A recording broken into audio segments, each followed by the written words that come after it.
Basically, anytime I find myself trading my time for money, I always think, okay, this is fine for the short term, but it's definitely not where I want to be in the long term. And I always think, okay, how can I take this value that I'm offering in exchange for my time and turn it into some sort of product that can preferably live on the internet where... I think you gotta have a dream. The School of Greatness. Really? Yeah. Please welcome Lewis Howes. What I'm curious about is how you've kind of transitioned from a traditional career of being a doctor to really building multiple streams of passive income on the side, which is, and I'm assuming, has kind of surpassed your career income many times over now. And I believe that everyone wants to have this passive income coming in their life. They would like to have a few $100s coming in, or a few $1,000s, or even more every single week or month. And you've done this successfully. You've created multiple passive streams of income. And I'm curious, what were the keys for you to switch your mindset from just having one stream of income with your career to having passive multiple streams of income?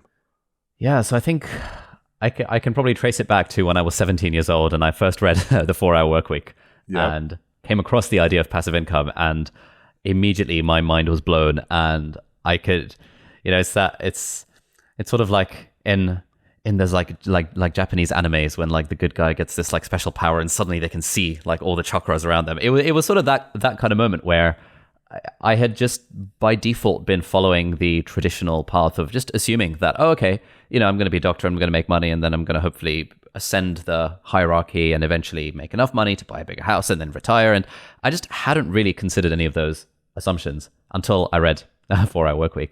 And then from that point on, it seemed to put a terminology on something that I'd sort of been feeling anyway, that, maybe just the traditional career path of medicine maybe wasn't quite for me. But it was reading that book, The Parable of the Mexican Fisherman, which he talks about as well, that made me realize, okay, what I really want to do is I want to do medicine for fun. And then I want to make enough money to sustain myself through multiple streams of income. And so from my first year of med school onwards, when I was 18, I decided, okay, this is going to be the path. And that was then my hobby in the evenings when I wasn't writing an essay or studying for an exam or hanging out with friends. I'd be tinkering away at websites and trying to slowly build these streams of passive income. Really? And can you explain, for those who have not read the 4-Hour Workweek yet, can you explain the parable of the Mexican fisherman? Oh, certainly. The Parable of the Mexican Fisherman is one of my favorite stories. Essentially, the story is that there's an American investment banker, and he goes to this small coastal Mexican fishing village, and he sees this Mexican guy on the boat, and the guy's like fishing a few fish, and he has some of the fish. He's like, oh, this tastes amazing. And the guy's like, yeah, it's enough to support my family's immediate needs. And the American asks, well, why don't you go out and fish more? Like, why are you only fishing like 5 fish a day? And he says, well, I'm quite happy. I'm making good money. I get to spend time with my family. I get to have a nap in the afternoons. I get to go down to the pub in the evenings to play the guitar with my amigos. And then the American investment banker like goes on some big rant about how he's a Harvard MBA and he can kind of transform this into a business empire, and how he can then get the Mexican to move to New York and then open up his own warehouse, open up his own like empire, and eventually make millions 30 years down the line. And then the kind of long story short, the Mexican kind of goes down this, asks the American, okay, what next? And the clincher at the end of the story is that, well, the American says, well, that's great. Once you're 65, then you can retire and you'll have all that money. And then you'll be able to live in a village. You'd be able to like have a nap with your wife. You'd be able to play the guitar with your friends in the evenings. And that story really hit me hard because it really shows the importance of building a life day to day that we enjoy and get value out of, rather than the deferred life plan of working really hard and grinding and hustling to get to the point where we have lots of money and then we're retired, and then kind of going back to that life that we could have had much like when we were younger. So I'm probably butchering the story. The actual version is much more concise than that, but that was a real powerful moment for me to realize that kind of day-to-day happiness is what matters. And I sort of felt maybe I wouldn't necessarily get that within the traditional career of medicine. Right. Yeah, it's a great story. It's a great kind of approach to life. It's like, okay, if you're going to work this hard to kind of relax when you're older, why not kind of incorporate some of that and integrate that philosophy in your life right now and set yourself up? And obviously there's different seasons of life where we've got to be working hard and learning a new skill and developing and to build something in the first place is going to take time and energy to do that for a lot of people, but especially in our modern world. But there are things we can do to build up passive streams of income to hopefully not have to overwork ourselves so we can have a happier, healthier, productive life. I'm curious, what were the keys for you building passive income in the beginning when you started it? And how many recurring streams of income do you have today? Okay. So today there's probably around somewhere between 8 and 10 kind of big categories. And within those 8 to 10 big categories, there are sort of like dozens, if not hundreds of smaller categories, which we can certainly go into. I think the key, like one of the keys at the beginning was actually learning to code. It's really? Anytime I get an Instagram DM from someone being like, hey, how do I build passive income? Like, I think even today, even in 2021, even with all the no code tools and everything out there, I still think learning to code is just a ridiculously valuable thing that anyone can do, and anyone can learn. And it just immediately unlocks the ability to generate income from the internet, which you just don't really unlock when you don't know how to code. So kind of in two ways. Number one, I think when you learn how to code, then anytime you have an idea for something. So for example, when I was in med school, I had an idea that, hey, I want to help other people get into med school. And it kind of the non-coder way of approaching that is, okay, cool. Let me run a course, let me create my materials, and let me advertise it to my local neighborhood and see if 1 or 2 students will, bite and take my course. Because I knew how to code, because I knew how to make websites, because I'd been doing freelance web design since the age of like 13, I knew that I could make a website for this. And I knew something about marketing. I knew something about ads. I knew something about content marketing. I knew something about SEO.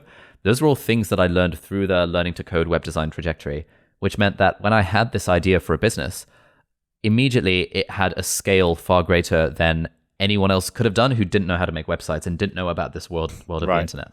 More than just let me print some flyers and put them at the coffee shop and hope someone like pulls a number and calls me randomly, and then I have one client, and then Yeah, absolutely. So I think that's one aspect of it. And then, later on, a few years down the line, in medical school, sort of on the side while I was preparing for my med school exams, me and my brother, we both knew how to code.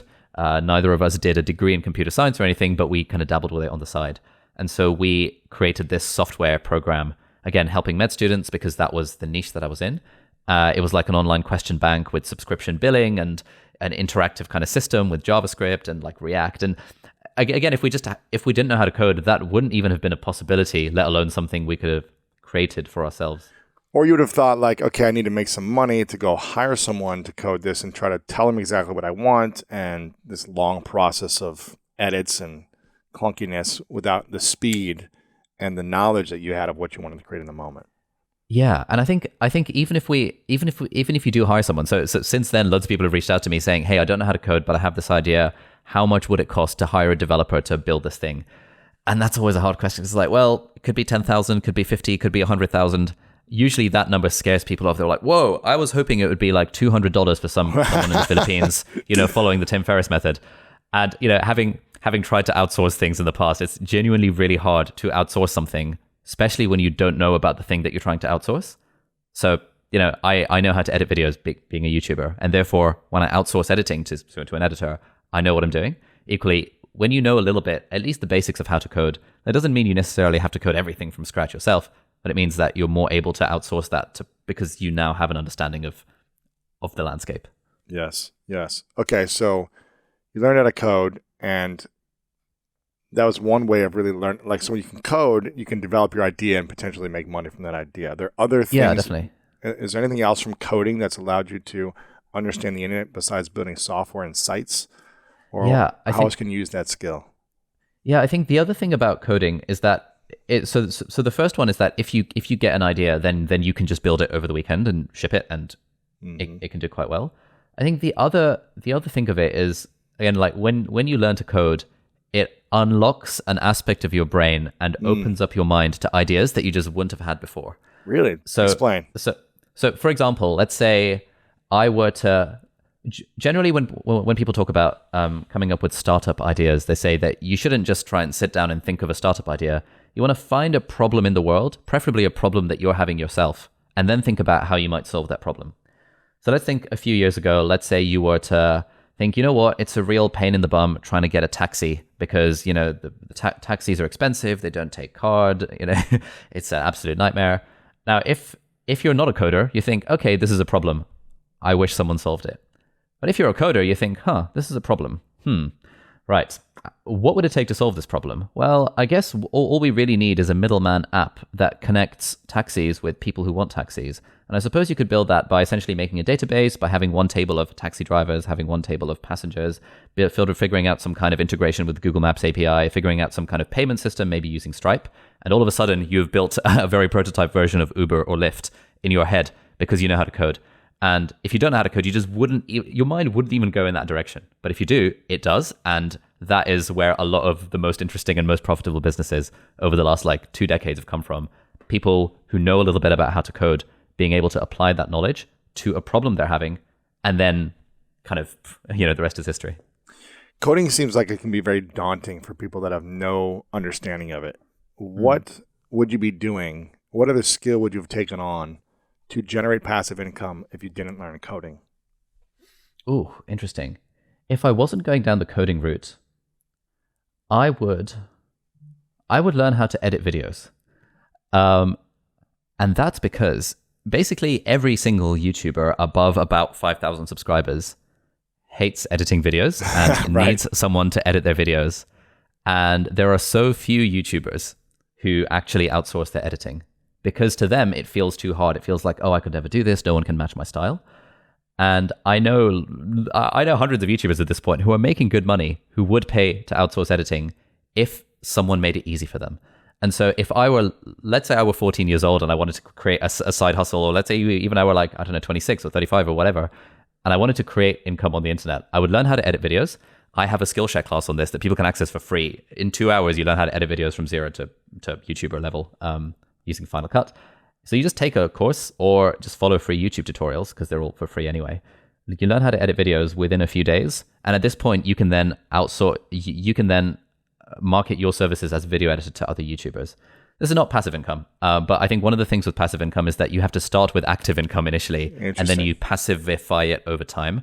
It's very, very difficult to just go straight for the passive income. Right.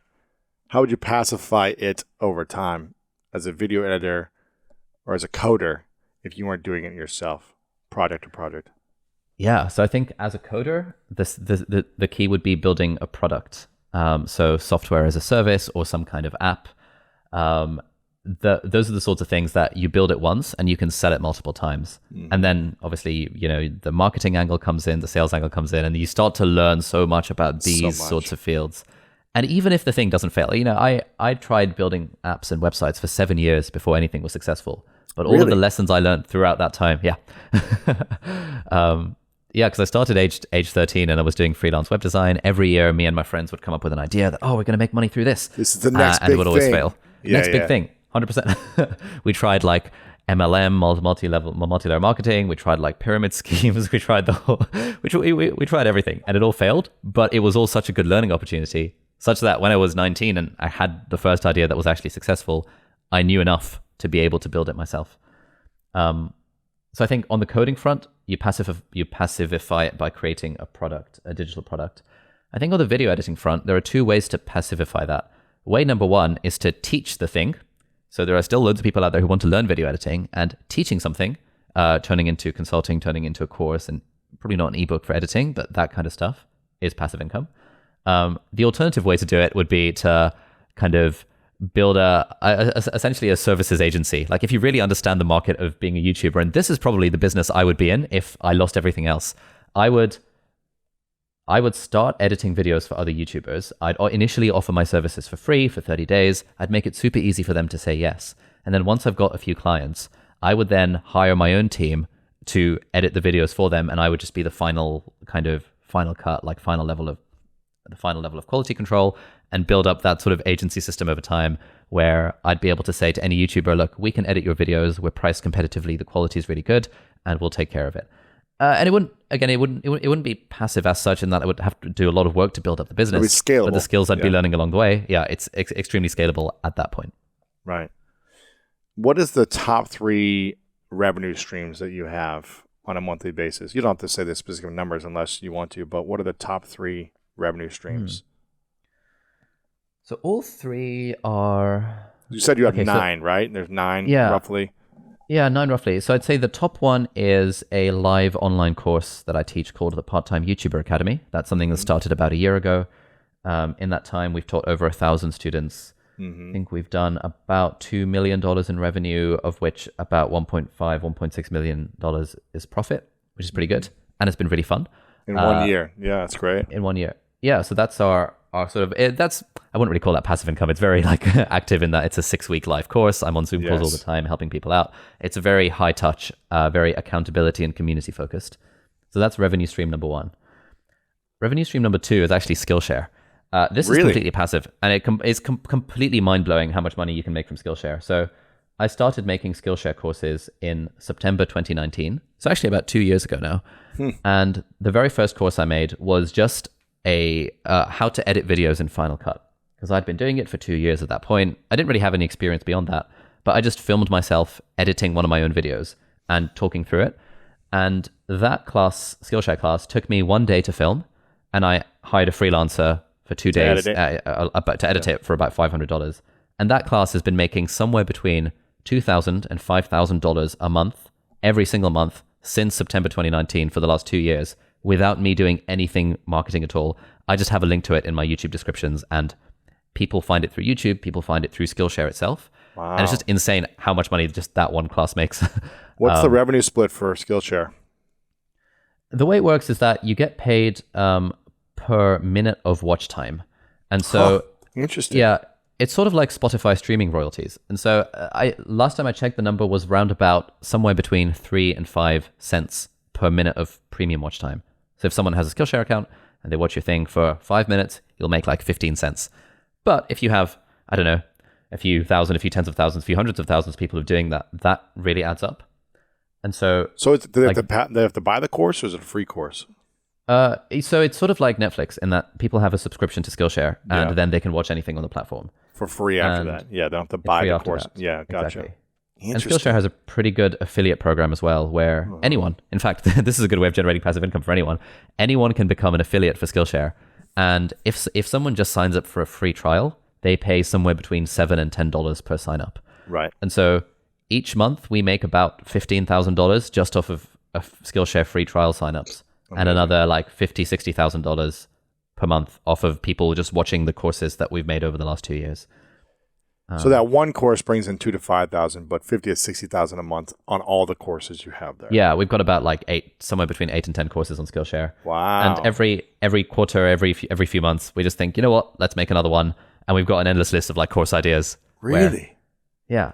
And the nice thing about doing a course is that like there's just an endless amount of stuff to teach. And because for me, teaching is the thing that I'm most passionate about, and the thing that brings me like intrinsic joy, far more so than saving lives as a doctor, or even the coding thing. I've always been super into teaching since like the age of 13. And so it's pretty easy for me to like learn something and then teach it to other people through camera. And I enjoy doing it. So it's that perfect match of a thing that pays well, a thing that adds value to the world, and a thing that I personally enjoy doing as well. That's pretty cool. Okay. So you got the Skillshare, and then what would be the third biggest revenue stream? Probably third biggest is actually YouTube Adsense. So I think these days we're making somewhere between $40,000 to $50,000, $30,000 to $50,000 a month off of YouTube AdSense. And it's actually most of that money comes from our older videos. So videos that I made 3 years ago, 4 years ago, 2 years ago are still generating money each month. And that's why anytime I make a YouTube video, I sort of consider it as their own asset class. It's sort of like an investment, real estate or crypto is an asset class. And you put money in and you expect that money to grow over time. It's sort of the same that if you make a YouTube video, you put the effort in once over a few hours to make the video. And then once it's on the platform and hopefully it's evergreen, people are just watching that as long as it's good. And then you just keep on making money. And so we've got 400 videos on the channel, and each one brings in a few dollars a day. But at scale, that ends up being somewhere between 30 and 50K every month. It's pretty fun to watch, isn't it? It's pretty fun to watch, yeah. It's not very fun in the early days when nothing is happening. I mean, but it's like any kind of compounding. I didn't make money for, first 5 years of really, when I was on YouTube, a long time ago, 2006 maybe, but just playing around. But it wasn't until 6 years ago where I started being more consistent. But I didn't make any money, literally any money. One, because I didn't turn on YouTube ads. And so because I was just kind of like, I don't want to, I just want to have free value out in the world. I just want to help people. I don't want to have sleazy like car commercials before my videos or something or whatever. And so I made zero money. I was just investing a lot. But then when we turned it on about a year and a half ago, I was like, oh, this is a lot of fun. You can see the payoff of years of work, of years of adding value, of years of showing up for people. And those are like assets. People continue to find them. They continue to watch them. So now I'm getting paid those, returns, those dividends for the time that we put in years ago, which is nice to see.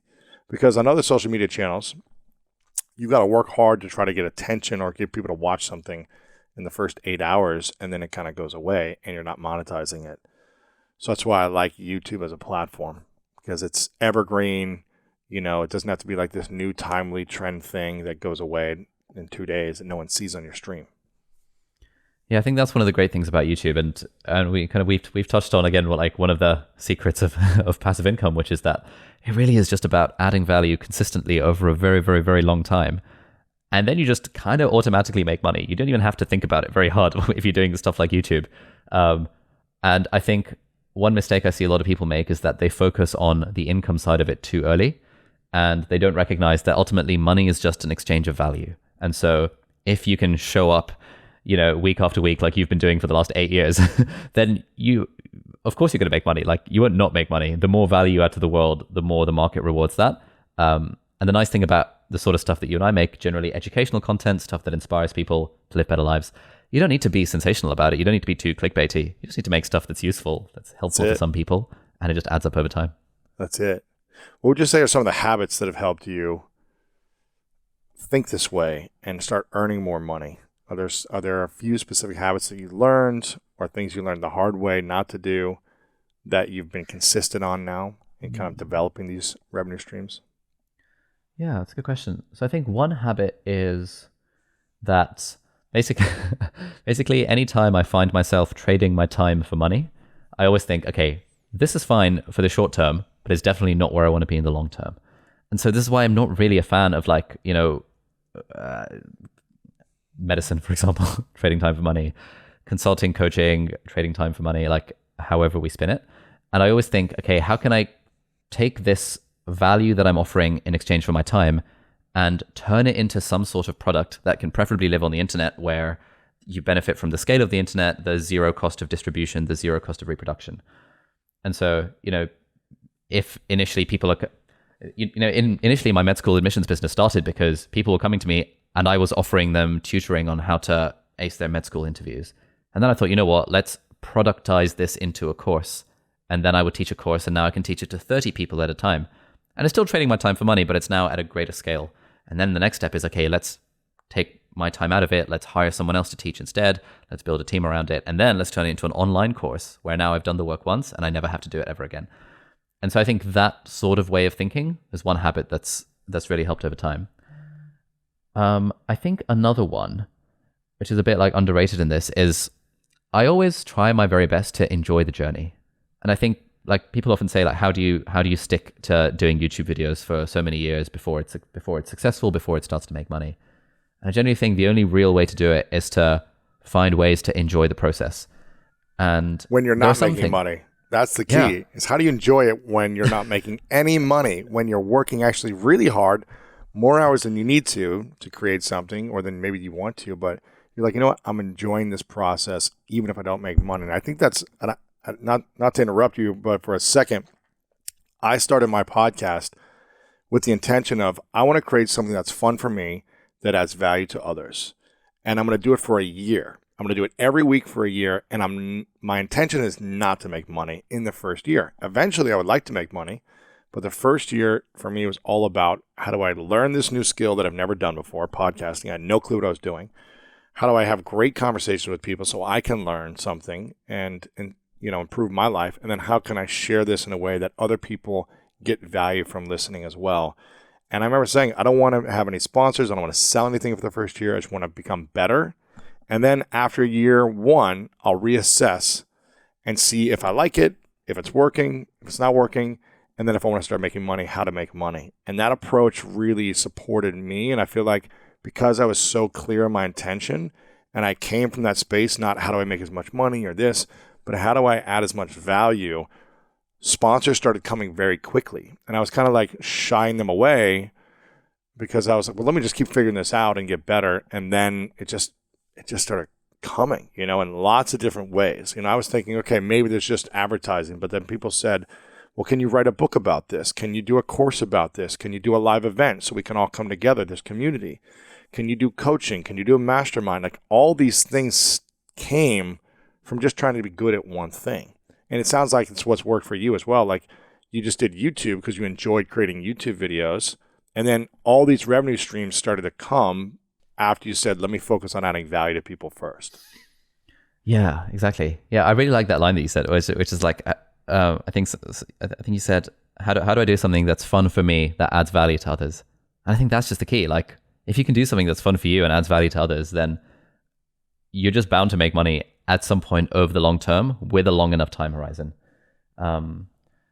Yeah, I think for me, like, I didn't set out to make YouTube videos kind of just for fun. I always, like, in the back of my mind, there was always the possibility that, okay, I could monetize this further down the line. Again, like you, I thought if I can hit, I don't know, 4,000 subscribers in my first year, then that would be the dream. And at 4,000 subscribers, I'd be making like $10 a month or something from YouTube. And so I just didn't really consider the monetization side of it very much, other than kind of content marketing for my existing business. But I think that's like, again, one of the main habits that helps with this stuff. Like, either you're lucky enough to stumble upon something that's just intrinsically fun by default. So actually, like for me, making YouTube videos was pretty fun in the early days in particular, because you're creating something and you're getting instant feedback and you're seeing a sense of progress. And these are all things that we know, the research tells us and personal experience tells us, these are all things that make an experience more fun. But then I think the trick was over time, how do we keep it fun and find ways to make it more fun? So like building progress and building a sense of accomplishment and doing it with friends. I found that making up friends with other YouTubers, engaging more with the community, really thinking about how I could help people. All of these were very deliberate things I did to make sure it was fun over the long term, because otherwise I would have just burned out from doing it. Right, exactly. And it's something I've been doing this for 8.5 years now, and I've done 1,150 episodes. And so you've got to, I've had to learn how to continue to keep it interesting and fun, doing the same thing over and over, because consistency is one of the keys to long-term success. Is like you showing up consistently, like you did 400 videos. That's consistency over time, and enjoying it is part of long-term success as well. Because if you're doing something you don't enjoy and it's a drag and it takes your energy, it's going to be hard to keep doing it, keep showing up. So we're always kind of innovating and creating new formats and creating, meeting new people. And I just have a fascination for learning, which is kind of, I guess, one of the skills that makes it work for me. But it's always got to constantly innovate and improve and grow to make sure that you're staying excited as well when you do something for so long. Yeah, I'm curious on that front about you. Like I'd love to be at the point 8 years from now where I've done 1,150 podcast episodes. How do you keep it fun? Like what are the levers you pull to make sure it's still fun for you? Well, first off, I'm fascinated by the topic of that I'm interviewing or the guests that I'm interviewing. I'm always fascinated by the people. So I don't choose people I'm not interested in. I'm like, I want to know more about this person. I want to know the way they think. I want to know the way they sleep at night. I want to know what they dream about. I want to know the challenges they overcame. I want to know what makes them tick. So I think just that obsession of curiosity about people makes it interesting for me. We're constantly evolving the show structure, the format. We have a new set, so it's like a different energy and different environment. The team continues to build and grow, and they bring new ideas, and they'll offload some of the energy that might have took me for the first few years, and now they're able to take on some of that. Hitting certain milestones and seeing things really take off, and it's like, oh, this video went viral, and this audio is really doing well, and we're in the top charts, and all the opportunities that we can build and create and come from it. Also, probably the thing that keeps me most excited, if I'm really thinking about it, those are all good things, but the thing that keeps me most excited and passionate and driven is the impact we make. And every week we talk about, on our team calls, we talk about the testimonials or the reviews or the life-changing messages that people write in, whether it be YouTube comments or on a podcast review or on an email or whatever it may be, how one moment or one thing they listen to or one thing they watch, they implemented, whether it be from me or one of the experts we've had on, they implemented that strategy and something transformed in their life. They got out of a toxic relationship. They finally got the divorce after 10 years of thinking about it. They had the courage to go ask the person out. They stopped smoking. They got healthy again. They started sleeping better. They went to therapy, whatever it is. And they say, thank you for this moment. It helped me improve the quality of my life. And that's what really drives me is like, okay, we're here to serve people. We're here to add value to people. And I think, again, if you do something you enjoy, that also adds value to someone or someone's, then that is the golden ticket in my mind. And if you can make money with it, then now we're really talking. I'm just really curious about this. How do you combat that thing? So when it comes to my YouTube channel, one problem that I have is that I feel like I'm constantly chasing more subscribers, more revenue, more success.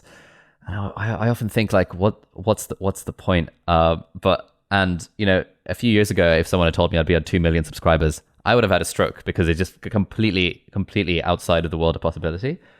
But now it's like, 2 million, it's good, but like 3 million would be better. Like I know, but this one of my friends have 10 million. It's like, yeah, exactly.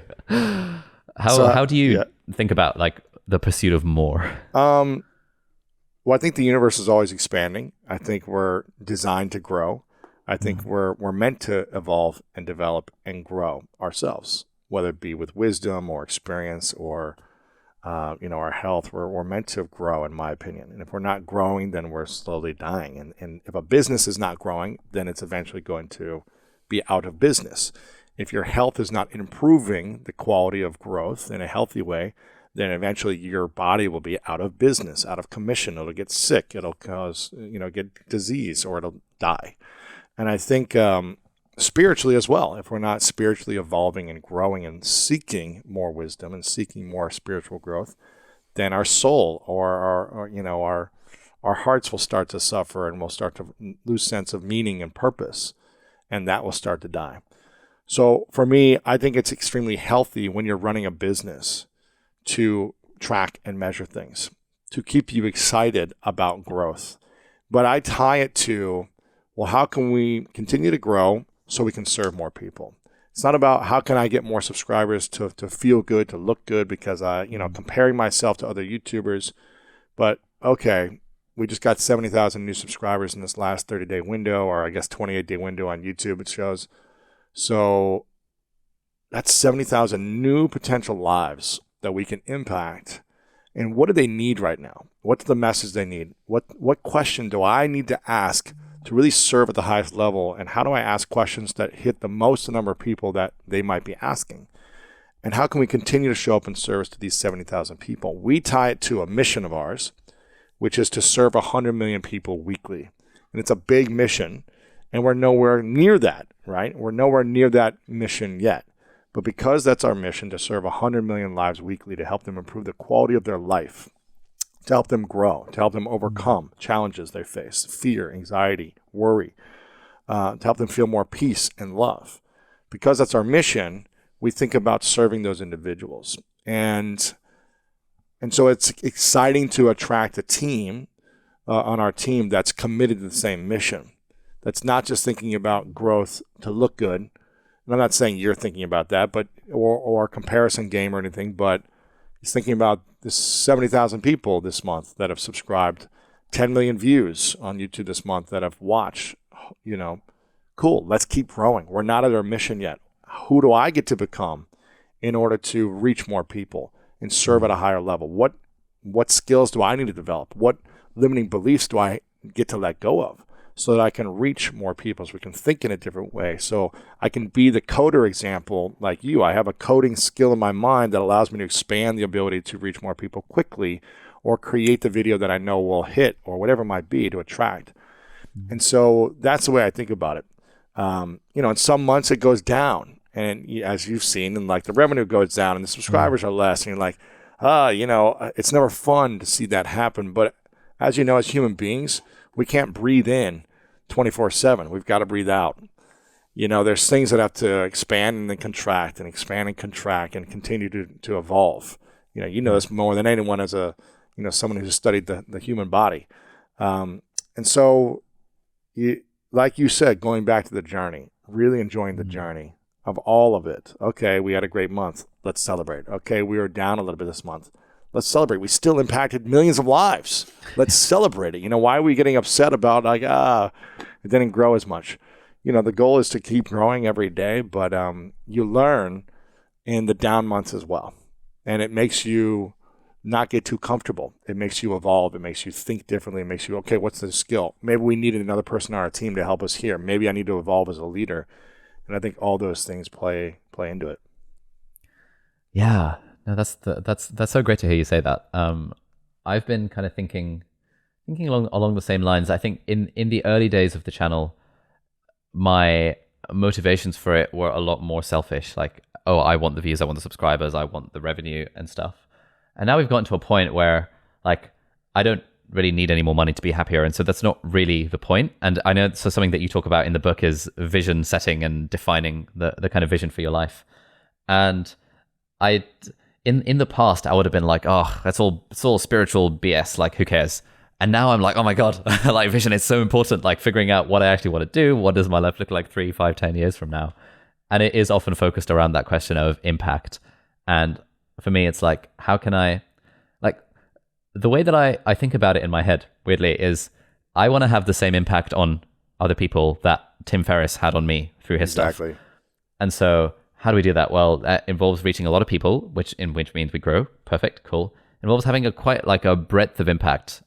Initially, he was quite focused on a few things, but then through the podcast and kind of similar to your stuff, yeah, it's really expanded, but also depth of impact. And so kind of going deep on certain topics, long form interviews, maybe even in-person meetups and teaching in real life, and all of that stuff I think would just be really, really cool.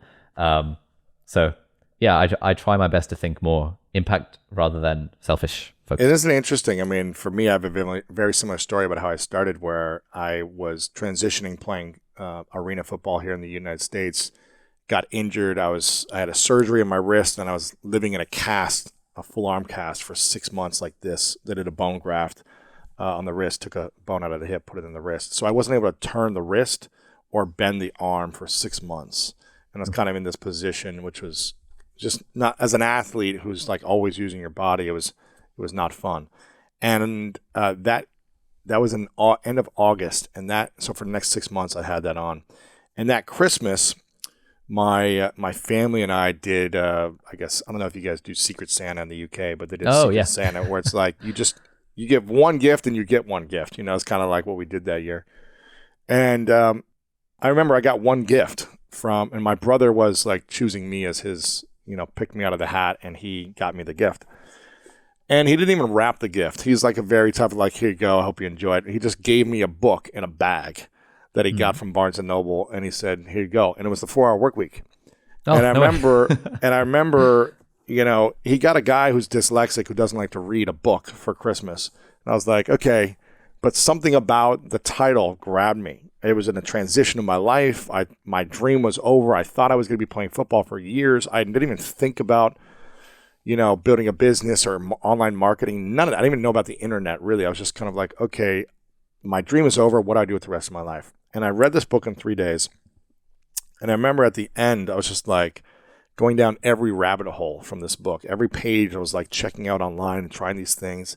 And I became obsessed with learning about the internet, online marketing, building networks through social media, doing online events, creating products. I invented a product, like all these things. And his book was kind of the catalyst for me to then go explore and learn from other people and learn other strategies. And, I feel like all roads lead back to Tim Ferriss's 4-Hour Work Week for so many of us. Yeah. That was an eye-opener for us. That was a catalyst. In my first book, I read a whole page or two in the end of my book, like dedicating, acknowledging Tim for being a pioneer and, think about it. He wrote one book that impacted me, that impacted you, and thousands and millions of other people that have then built their own millions of person communities, have created content or businesses that have served so many people around the world. And I think it's cool that you and I could do something similar. We can be a catalyst for someone to then transform or go create something that could hopefully impact hundreds or thousands or millions of lives in their experience as well. And I think that's cool that we both have a similar story there. Yeah. Yeah, I think the thinking of impact in this way is really interesting. One thing that I struggle with to this day is this decision to kind of go part-time as a doctor and not do it full-time. And I'd often get a lot of comments being like, oh my God, how can you leave medicine in the middle of a pandemic, et cetera, et cetera. And it really got me thinking about the question of impact, because, if people have done statistical analyses on this, the impact of an individual doctor in a country like the UK, which is a very developed country, has a surplus of people wanting to get into med school. The impact of an individual doctor is maybe over the course of an entire career, you'll save about 7 or 8 lives, which is pretty good.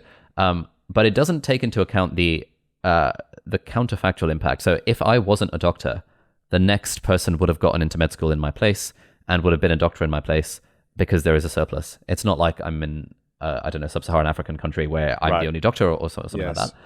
And so the actual impact of me being a doctor is so little. And I think that's a very uncomfortable thing for a lot of people to get their heads around, that impact can be had in a way like inspiring people to do something, or teaching other people, or inspiring people to start a business or create content, which then ultimately serves others. And I think there's often, at least kind of from some of the messages I get, there's often an undercurrent that if you do something that makes money, that is bad. But I think these people fail to realize that money is created as a result of providing value. And so I'm trying to become more okay with this sort of impact, the sort of impact that you and Tim and people have, rather than the direct impact of, oh, I've helped this person by putting an IV into their arm and giving them a drug. Right. It's something I struggle with to this day. I'm curious. There's doctors in the U.S. who are bigger personalities that have TV shows that also do surgeries like once or twice a week. They're still practicing and they're making a big impact with their TV show or their content. I know those doctors. But I'm curious, because this is the second time you've mentioned this. We talked about this before we started recording as well. What would it look like if in the next 30 days, just a hypothetical scenario, you completely stopped being of service in that way, hands-on, one-on-one as a doctor? How would it make you feel right after you made that decision? I'm done practicing. Ooh, it would feel very scary. And I think it would feel very scary mostly for selfish reasons, in that I would worry that, I built my brand off of being a doctor and being a medical student, and what, if I'm not a doctor, then I'm just a YouTuber, and that feels like less legit for some reason. Mm-hmm. How long have you been a practicing doctor? So I graduated med school in 2018, and then I worked full-time for 2 years, and then I've been kind of very part-time since then. Got it. It's only been 2 years. So 2 years you've been practicing? 2 years practicing, and then Gotcha. 6 years of med school before then. Gotcha. So it would feel scary in that sense. It would feel scary in the sense of, I think even now I can still convince myself that the YouTube channel, the business, everything else, I can still sort of convince myself that it's all just a side hustle. It's not my main gig. Even though you're making more doing this than you are as a doctor. Yeah, but still in my mind, I think I'm very risk averse. I don't like to do the whole quit your job and figure it out thing. I very much want a solid foundation before I quit the job. It sounds like you've got a solid foundation of 9 passive revenue streams and multiple 6-figure sources of income every month. It doesn't really make any logical sense. But I think that those would be the two main fears: the fear of losing out over time, the fear of not being seen as credible or legitimate enough by just being a YouTuber, the fear of not having that old world prestige of medicine, which is not quite the new world prestige of being a YouTuber. those, Right. but those are all selfish things. I wouldn't be concerned at all about not having an impact on people because I know that I'm not special as a doctor. Like anyone in my position will do the same thing. You're not the best doctor in the world. You're not like the most specialized expert in what you do. There's No, absolutely. not that you're not talented, but there's tons of people that can do what you do. Exactly. Yeah, I'm a junior doctor. I'm 2 years fresh out of med school. I follow guidelines. Right. I follow the evidence. They could probably Anyone do can it. do that. Yeah. They could probably do it better than you because they obsess over it.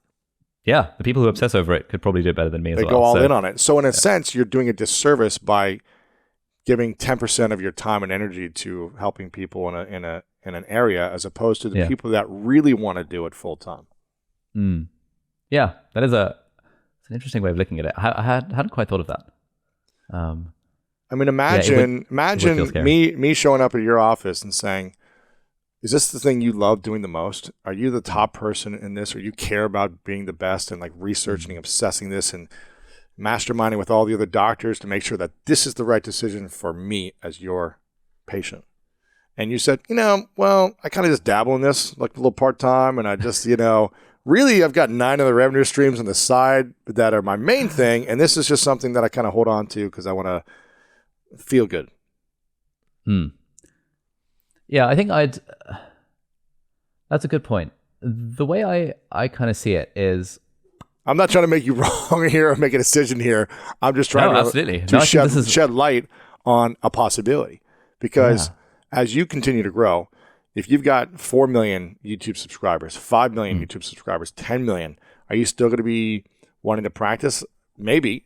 But as more and more your time and energy goes towards impacting millions and millions, as opposed to one-on-one every day, I guess it all just depends what you want. I know there's other doctors that do YouTube and are practicing full-time and they make it work. But is that your mission? And that's why I always go back down to like mission and vision. And maybe it is. Maybe it's like I want to be a doctor for the next 30 years and let that credibility lead with my decisions, and so people see me in that way. But you don't need that, it sounds like, to also make an impact and make an income and have fun. Yeah, that's a really good point. I think if I think of my mission and all that stuff, it always comes down to teaching. It never comes down to practicing as a doctor. Interesting. Yeah. Teaching, you've got 5 to 7 classes on Skillshare. You're teaching on YouTube all the time. Interesting. So what would it look like? If you had 10 million subscribers, would you be like, oh, maybe I don't need to do this doctor thing? If you had 5 million, or would you want to keep holding on to giving 10% effort to helping people in one area of your life?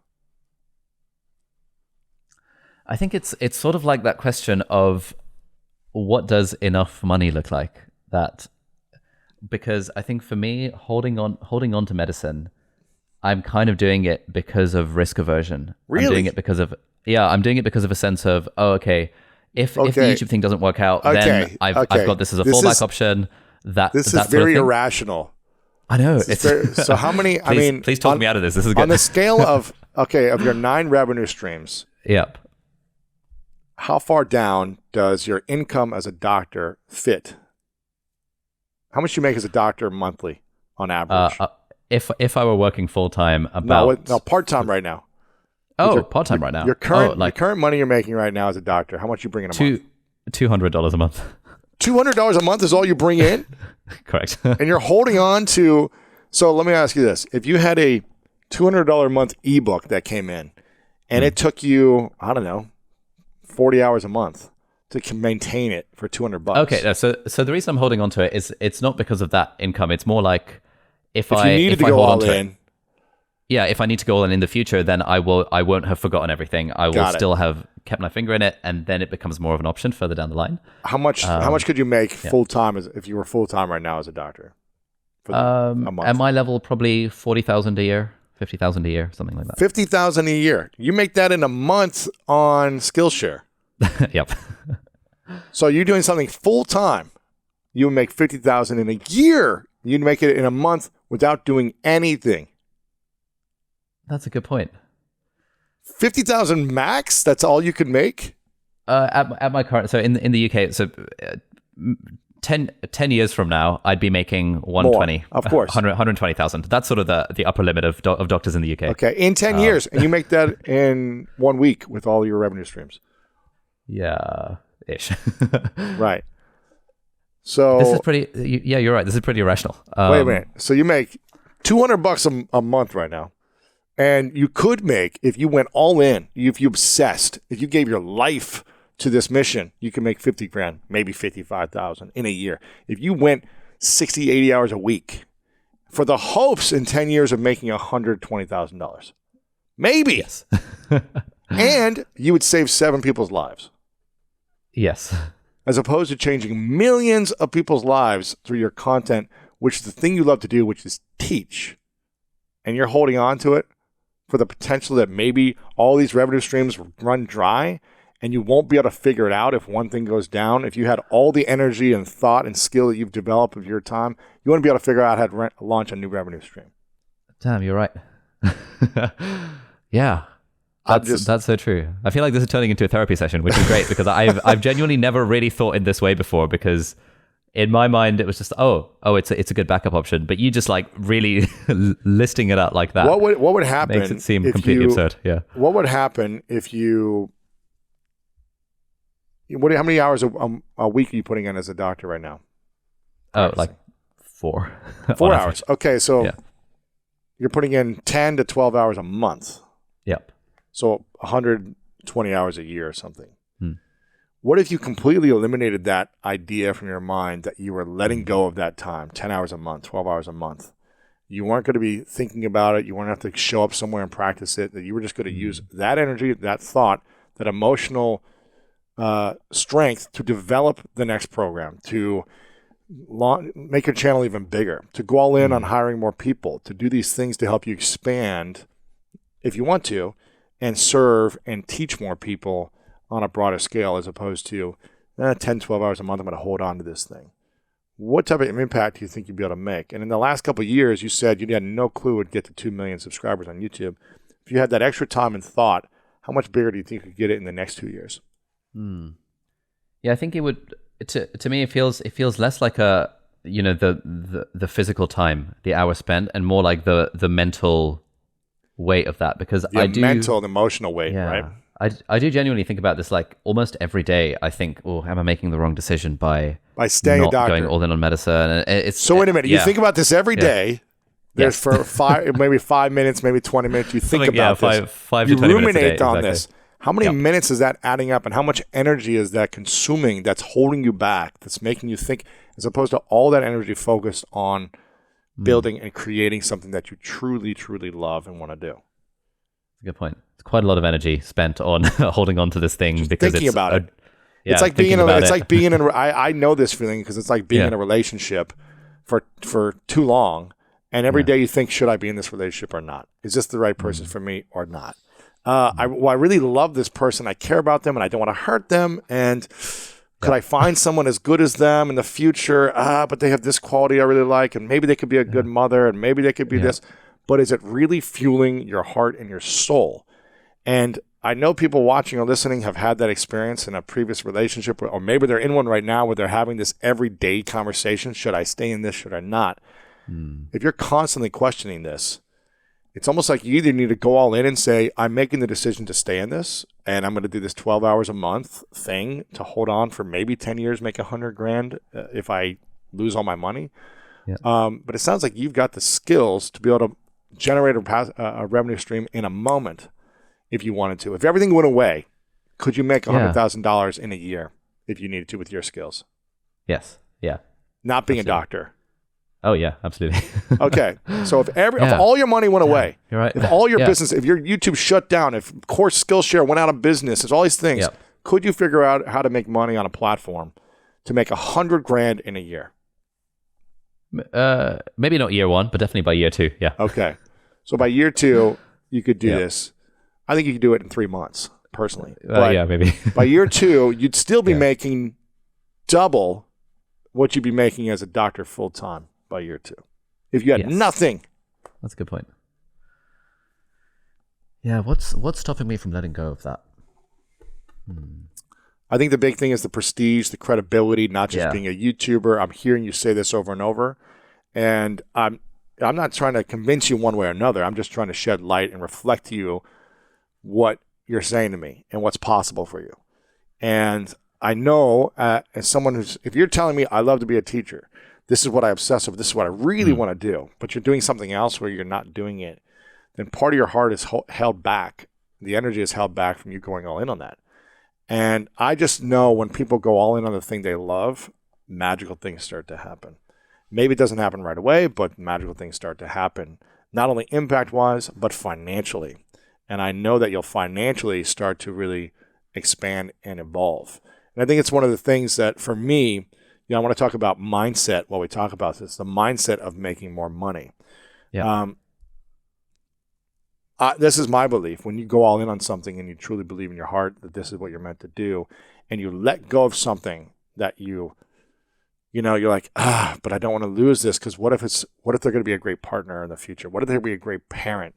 Well, they show these qualities that maybe they could work out for me, as opposed to going all in on the thing that you know you're meant to do. And the signs continue to show you, oh, you're good at making passive income. You got 9 revenue streams. You're good at YouTube. You just grew a couple million in the last few years. Like, it's grown extremely fast. You're good at this.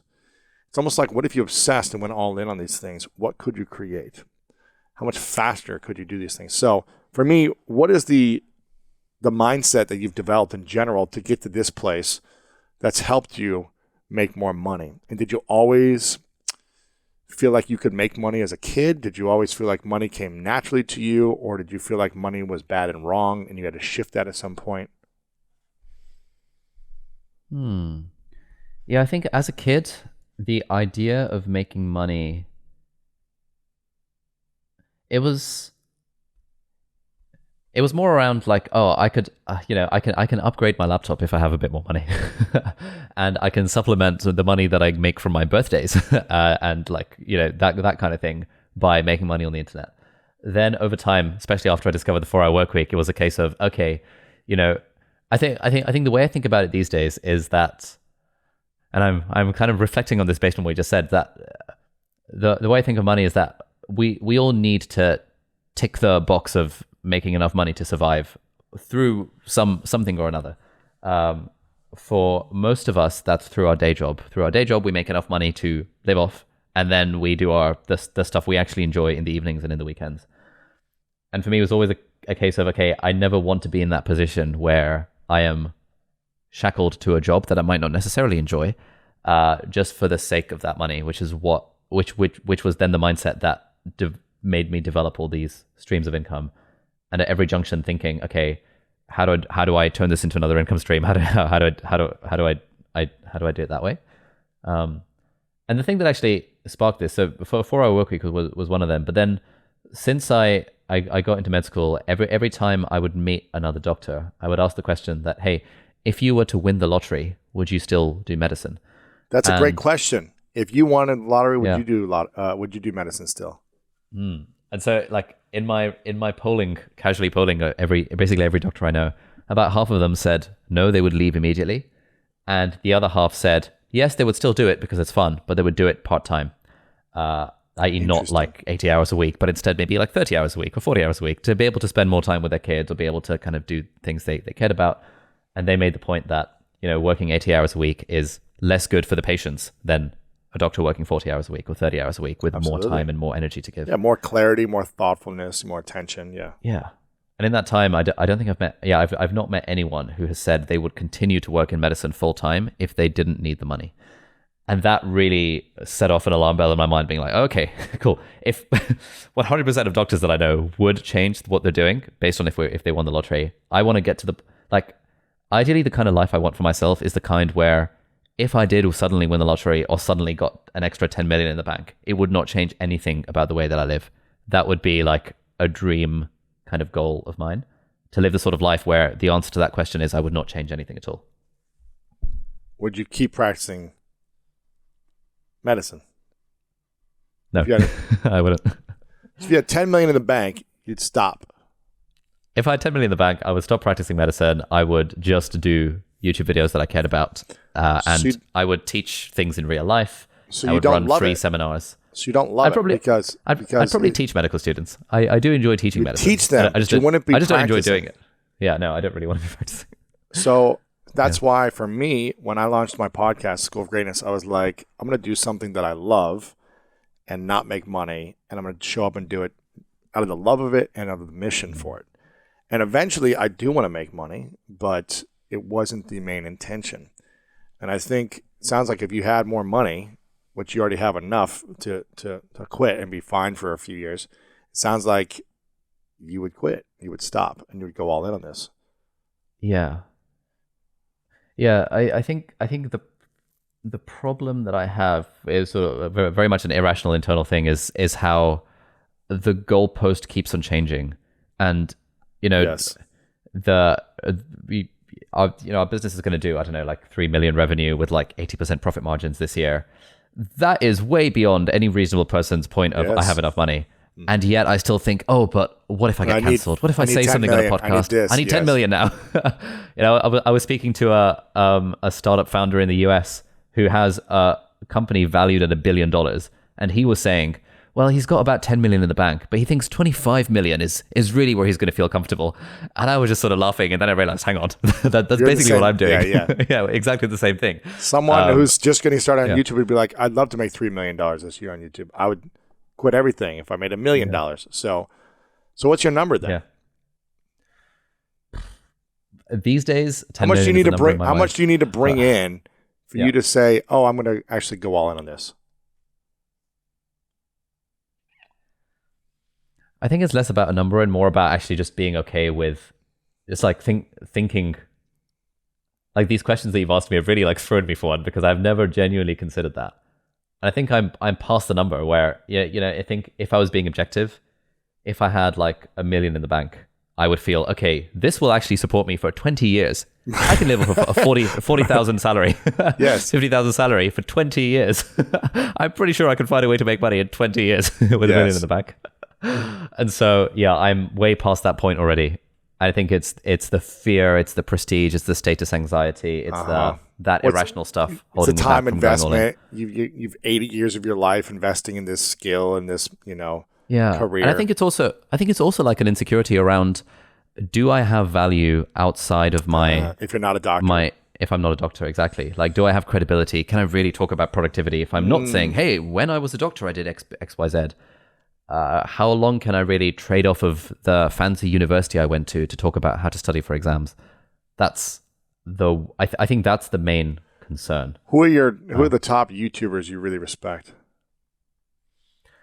Peter McKinnon, Matt D'Avella, Thomas Frank, you, Tim Ferriss. Well, wouldn't really call him a YouTuber. Yeah, all of these guys are full-time YouTubers. Right. Yeah, none of them are. They doctors weren't on the side. Yeah, they weren't. Well, they also weren't like. Matt. He was like a struggling film editor, right? That now talks about productivity and life hacking. He wasn't like some prestigious film school documentarian. Who, I don't know. Who else did you mention? Peter was a photographer. Peter McKinnon, photography. Yeah, but you respect him as a content creator and what he's built for his life through the content creation and his art and his expression. I don't know who else you might think about. Mr. Beast or something. Maybe you'd respect him. It's like he's just a kid who's brilliant and executes like a machine. Yeah. He didn't have some college degree. I don't know. Maybe he did, but he didn't have something he was like known for. It's like you become known for the thing that you're teaching as well.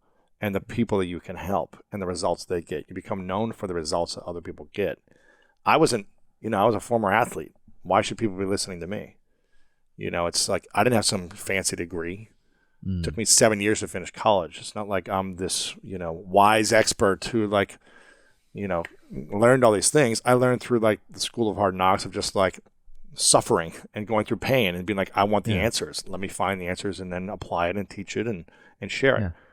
So I think the fact that you went after something, you built your career. Do you think people are really respecting you from your experience as a doctor? You don't teach them. No, they're really not. Yeah, there's nothing to do with anything that I teach. People value your advice, but they're not looking to you for the answers of like, teach me how to heal my, whatever. Yeah.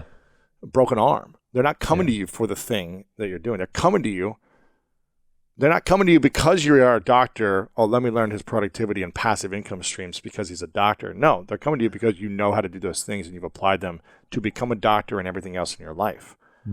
That's what they come for.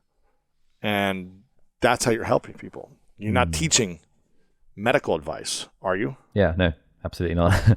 And even if I lost it all, the business died, YouTube channel died, everything died overnight, lost all the investments, lost all the money in the bank. The sort of stuff I would teach would be entrepreneurship, coding, videography, the creator stuff. I would not venture into teaching medicine unless I was kind of doing it for fun for like friends of mine, that kind of thing. But right. If you're like, it would not be my, yeah. I have a cut here, and you'd be like, okay, go do this and go get this medicine. Yeah. Okay, Sure. Yeah. I'm gonna let you ruminate on this for a little bit and think about it. I'm gonna text you in like a week and see where you're at with this. Yeah, message me. Yeah, this is so interesting. I've genuinely never thought about it in this way before. I think you just laying it out in such clear language has made me realize how I think a lot of people hold this is. I think I can relate to this, and a lot of people watching and listening can relate to this because we've all done this in some area of our life. Whether it was I'm in a career that I don't really enjoy or that I hate, but I stay there because the benefits or because the credibility or the community I've built or whatever, but you know it's not what you want to do, but you stay. There's a relationship that I've stayed in that people can feel like, yes, I've stayed in this for 6 months too long, 6 years too long, 30 years too long when I knew it wasn't right, but, well, we had the kids and we had the family integration and we had the house together, so it was a safety backup plan. It was because it was too risky to go out there and have courage and go all in on something else or be alone for a period of time and try to create something new. So we feel safe with this. This is anything here. So I'm not telling you what to do. I'm just trying to reflect back to you and see what's possible from a place of vision, not from a place of fear or status anxiety. And how much greater of an impact you could create by, in a wise manner, making a decision either way and giving your energy towards the thing that you think is going to help the most. So I'm going to connect you about this later, but I'm curious, a lot of your content revolves around being productive. Since we've talked about that, you're an expert in this. This is what people come to you for. They don't come to you for medical advice. No. Revolves around being productive. What would you say are the best tools to increasing productivity for someone that says, I'm already overworked, I'm already overwhelmed, I don't have the time to create a passive income stream or just improve like the health in my life? What are some of those main tools that you use or you teach to help increase productivity for people? Yeah, so I think the first step is to really get clear on what productivity means. And so I think a lot of people view productivity as just being efficiency. But to me, efficiency is like part of it, but the other part of it is living intentionally. Am I going in a direction that I want to go? So, for example, it's not very productive to drive at 100 miles per hour if you're going in the wrong direction. So really figuring out that direction. And also, to me, productivity is, am I having fun along the way? Because the more fun, certainly for me, I found the more fun I have, the more productive I naturally am as a result. And I think a lot of the advice around productivity basically centers on how can you do more things if it sucks. And it's like, okay, well, you have a to-do list, you have your this, you have your weekly reviews. But really, I think, again, optimizing for what's fun, optimizing for enjoyment, and either picking something that's already fun or, more likely, finding ways to enjoy the thing that you're already doing. That is the thing that really moves the needle for productivity. And then everything else, the to-do list, whether you use Notion or Todoist or things or all these other apps, all these other hacks, these are just like very minor things, very minor tweaks. But the thing that moves the needle, I found, is make it really easy to start and make it really fun to do. So easy to start meaning, essentially, this is the subject of the book that I'm writing, and I have to hand in the proposal today, so I've just been having all this stuff percolating in my head. I call it the three horsemen. And the three horsemen that like kill us when it comes to productivity is, number 1, procrastination, number 2, distraction, and number 3, burnout. Yes. Now, procrastination is really a problem with getting started. There's that inertia, like to start anything, it's like it takes a bit of effort. And so the way we can defeat the horsemen of procrastination is just make it super easy, the easiest thing possible. People say you should set ambitious goals, etc., make a change in the universe. That's all well and good. But if you're struggling with productivity and procrastination, you don't want an ambitious goal. You want a really, really, really easy goal. I struggle with procrastination when I think I want to write a New York Times bestseller. I don't struggle with procrastination when I think instead, you know what? I just want to write one paragraph that I'm happy with today. That is how I make it easy to get started. Yeah, I think it's so true. When you think of the big daunting goal and you're like, okay, I got to get started on that. And I'm going to do that right now. It seems like, but it's so big. How do I do that right now? But if you're like, you know what? This is a vision of mine and I want to create this. But what can I do where I just enjoy writing one page or enjoy writing an outline with a few bullet points? And that's what I'm going to do today. Not try to do the whole thing in a day or a weekend, but I'm going to do that one thing today. I like that approach. Yeah. And then progress made one step at a time. And so, yeah, that's sort of step number one. You overcome procrastination by just making it really easy by reducing all the friction, reducing all the, I call it environmental friction and emotional friction. Environmental friction in that if I want to practice the guitar, I have my guitar over there because it's in sight and in reach. It's not in my closet just sitting there.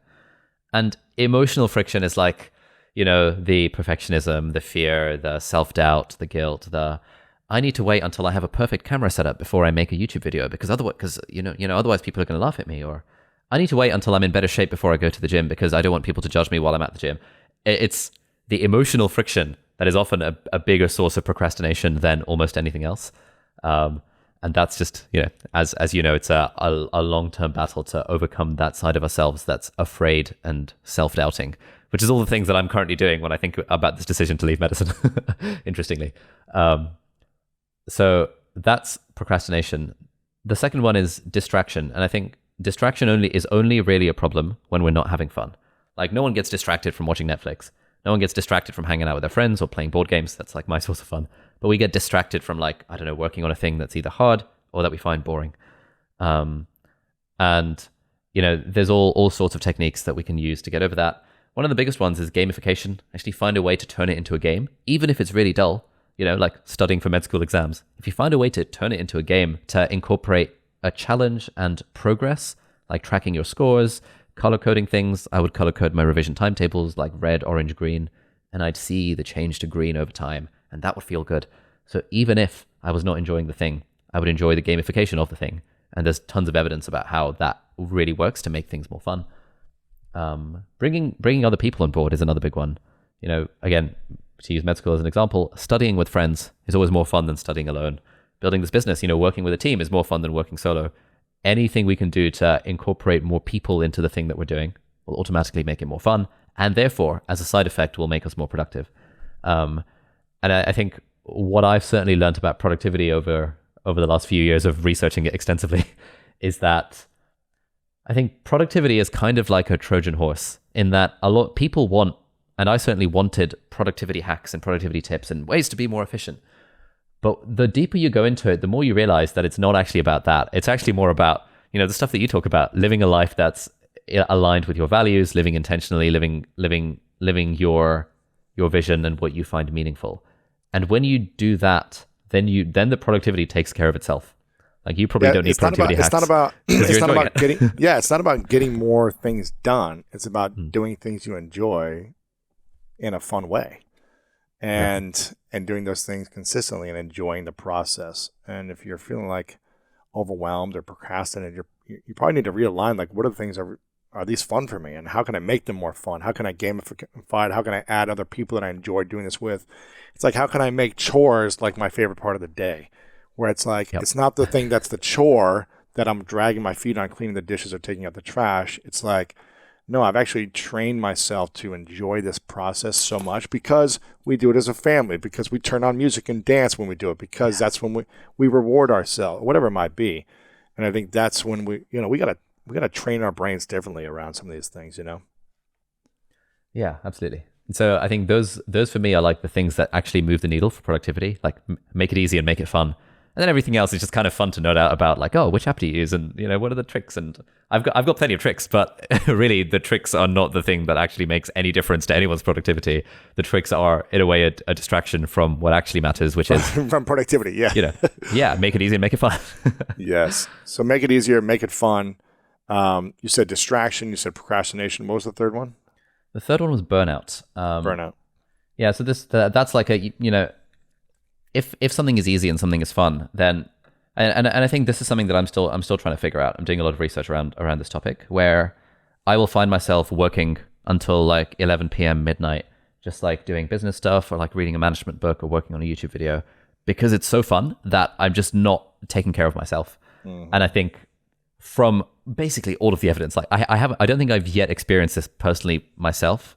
I probably have. Maybe I'm just bullshitting myself, but you know, that's just a pathway to burnout. Like there is too much. You know, there is such a thing as too much of a good thing. Too much fun, too much productivity is bad, even if you're enjoying yourself. And so that bit is just basically about taking breaks. And you know, one of the biggest tips that I found really helpful for me is, I don't know if you have that feeling where like I often get it, where I'd get to the end of a day and I have this sense of dissatisfaction that, I could have done more. You know, in between recording the podcast with Lewis and my friends coming over, I had a half an hour window. You know, I scroll Twitter in that time. Instead, I could have made progress on my book. What's wrong with me?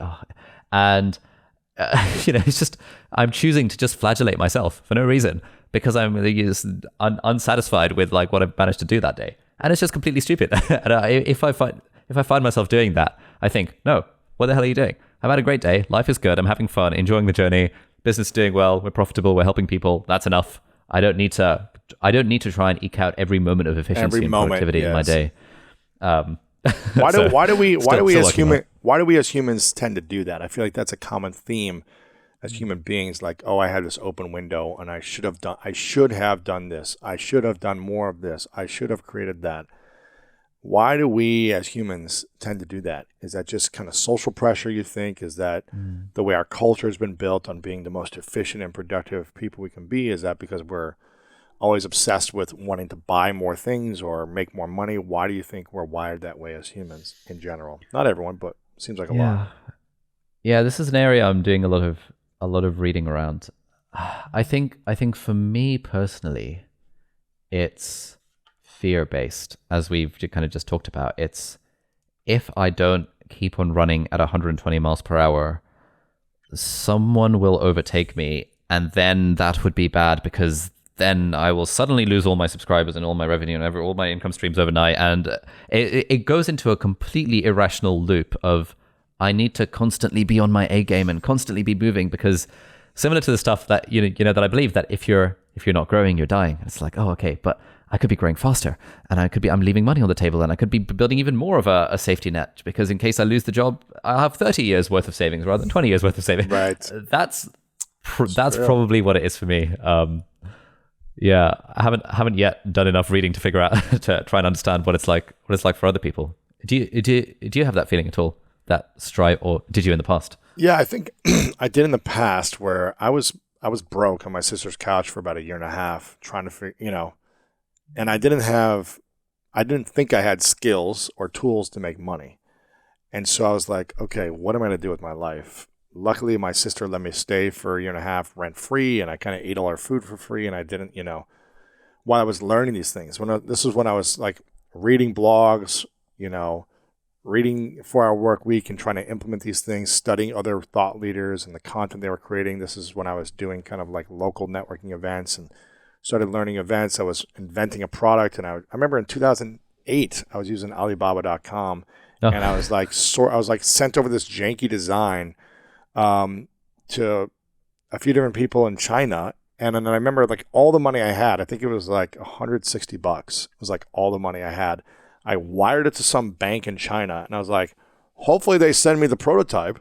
And I think it was like 4 weeks later, I got like this box, and it was like the most incredible. I was like, I got it. My idea is here. It arrived.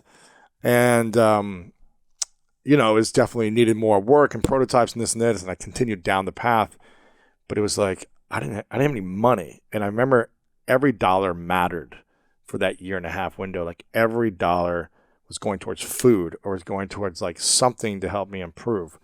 Mm-hmm. And when I had that feeling, I can't speak for everyone else, but when I had that feeling and I started to make money, I did not want to go back to that place. I was saving everything. I was just like, if I had to travel, I was in the middle back seat of the cheapest airline with as many connections, or I took a Greyhound bus places, or I never paid for a hotel room. I remember it wasn't until like 5-6 years ago when I actually like paid for my own hotel room. I was like, who do I know? Whose couch can I stay on? Yeah. Who's got an extra bed? I'll sleep on the floor to save this extra $150 for a hotel room. It didn't make sense for me to spend money on I was like, why spend money on a bed at a hotel when I can use that money for something else and just try to meet people and crash? I remember I was literally kicked out of a hostel that I was paying like, I don't know, $8 for a night in Philadelphia. It was like 20 bunk beds in one room, and they somehow double booked my bunk bed or whatever. And they had to kick me out that night. And I remember walking the streets of Philadelphia with my suitcase. I was waiting to go back on the Greyhound bus to get back to Ohio later the next day. And I was like, I'm either going to sleep in the sidewalk on a bench in a city that I'm not familiar with, or I got to meet someone and go find a place to crash. I went into a bar. I kid you not. I went into a bar. I don't drink alcohol, but I went into a bar and I started having conversation with this group of people, telling what I'm up to, just like building a rapport. And within 30 minutes, they were like, oh, why don't you come crash on our futon, stay the night. I literally stayed in some stranger's futon, got up in the morning, left, went to the bus station, and then drove back. And it was just about how can I be as resourceful as possible, because I was afraid to go back to a place of being broke. And for years, I was afraid of that. Probably wasn't until about 4 years ago where I was like, okay, I know I can make money again if I lose it all. Like, it's going to be okay. Yeah. So I understand your position, but I also wasn't as far along as you are, within the first few years of getting started, of the YouTube growth and everything else. So you're much farther along financially than I was in those first couple of years. Yeah. lots to ruminate about after this call. I appreciate you pushing me on this. This is really, really useful. Of course. So we got these 3 areas of procrastination, distraction, and burnout. What do you think is the area that is the most difficult for people to overcome? I think it depends on what stage of the journey you're at. I think if I do a quick back of my head poll of every message I've ever had about this, procrastination is the biggest one. Why do people procrastinate so much? What is the main cause of procrastination? Yeah. So one theory about this, which I agree with, is so basically I think it's in 2 parts. Number one, there's this in concept of in psychology called exponential discounting. Basically, if I offered you $100 now, or $100 in a year's time, you would definitely take the $100 now. Even if I offered you $110 in a year's time, you would still prefer the $100 right now, because we prefer short-term gains over long-term gains. But if I offered you like $1 million in a year's time, you'd be like, all right, I'm going to delay my gratification right now and get the $1 million in a year's time. And if you ask enough people this question, you get this like exponential like curve over time, where this is how much we care about our future selves compared to our current selves. And so usually when we procrastinate, it's because we have to do something right now, which is somewhat unpleasant, for the sake of a very long-term gain. Like, I don't want to do my ab workout right now. There's 12 minutes of pain for the sake of, better health 12 months from now, a year from now, 20 years from now. It's like genuinely really, really, really hard to motivate ourselves to suffer in the short term for the sake of the long term. And I think that's one like completely rational reason why people procrastinate, because you just can't be bothered to do the thing that's going to have long-term results. But I think also procrastination often is like putting things off. Oh, I could do this tomorrow. And it's weird because like, again, there's a bunch of evidence in psychology about this, how what we think of our future selves is like a very idealized version of our future self. Like right now, I'm thinking, you know what? After this episode, I've got some friends coming along. I really want to get like a burger. I haven't had a burger in a while. But I'm thinking, tomorrow I'm going to have a salad instead. Yeah, my future self tomorrow will want to have a salad. So our future self is like an idealized version. And so we think, I don't have the energy to do this right now. But 6 weeks from now or tomorrow, my future self will. And this is why, I find myself, and then we always procrastinate because we never do it. Exactly. And like if someone emails me asking me to give a talk at something that I don't really care about, but it's 2 months from now, I think, look at my calendar. It's so free 2 months from now. I mean, yeah, of course. Of course I'll say yes to that. And then I always regret it when it comes to 2 months from now, because I don't, yeah, we just don't realize that who we are right now is who we'll be tomorrow with exactly the same energy levels and exactly the same mindset, thought processes, yes. same mindset. And I think those two things, the exponential discounting over time, and also the fact that we consider our future selves to be an idealistic version of ourselves, that is just bad and leads to procrastination, especially if we're procrastinating from something that's hard, that's not clearly defined, and that we think is going to be unpleasant. And so we make it easier, we make it more clearly defined, and we make it more fun. And again, all those things help with procrastination as well. Make it easier, make it more clearly defined, and make it fun. Exactly. If you do those three things, it'll help you procrastinate less, or hopefully help you eliminate procrastination. Yeah. Okay. I like that. So procrastination is probably the biggest problem. I think distraction is the second biggest. And then, to be honest, burnout is only really a problem for the people who are so productive that they need to worry about burnout.